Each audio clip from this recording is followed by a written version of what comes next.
Hey fellow explorers, it's me, Noah. Last time we uncovered the everyday forces of nature, friction, tension, drag and invisible support that hold us up. But one force rises above them all, gravity. It doesn't just act here on Earth, it reaches across space, binding planets to the stars and the galaxies together. Today, we'll follow gravity's story from Newton's apple to Einstein, bending space and time. With a wire, my ship jumped through the time, landing invisibly in a quiet 17th century orchid. I watched a man named Newton see an apple fall. He asked, "If apple falls on Earth, what holds the moon in the orbit?" I whispered to my Lord. His answer, the same force. Gravity is the pull between any two masses. The Earth's pull on the moon and the moon pulls back on the Earth. Newton wrote it as a law. I recorded my small floating droid Cosmo project the formula into the air. F is equal to G m1 m2 by r square. For the first time, I explained. Humans had one rule for both falling apples and orbiting moons. They haven't, and Earth followed the same law. Imagine firing a cannonball. I narrated as a Cosmo created a simulation. A small push, it falls quickly. A stronger push, it goes farther. But given it the right speed and it curved around the Earth, falling forever but never hitting an orbit. This was Newton's genius. Orbiting is falling, but with sideway motion fast enough that the fell curves across the planet.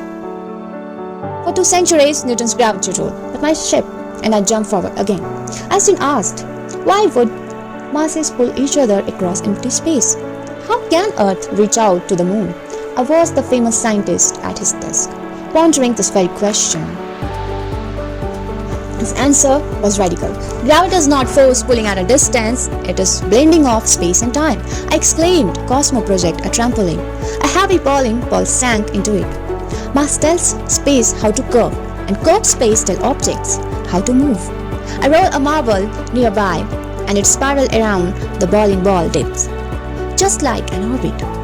If space is curved, light should follow the curve. I realized, piloting my ship to a 1919 solar eclipse, as the moon blocked the sun, we saw it, straight light, that is starlight from bending behind the sun, when as it passed through the sun's deep gravitational curve, appearing in slightly different place, just as Einstein predicted.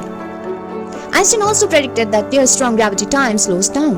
I recorded a clock on a satellite trick slightly faster than a clock on Earth. Our GPS system must correct for this. On our phone maps would be drift by kilometers each day.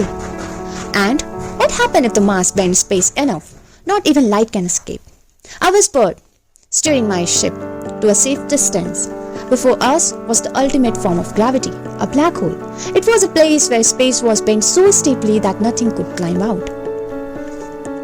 From Newton's apple to Einstein's space-time, gravity unites the Earth and the sky. I concluded, turning my ship towards new stars.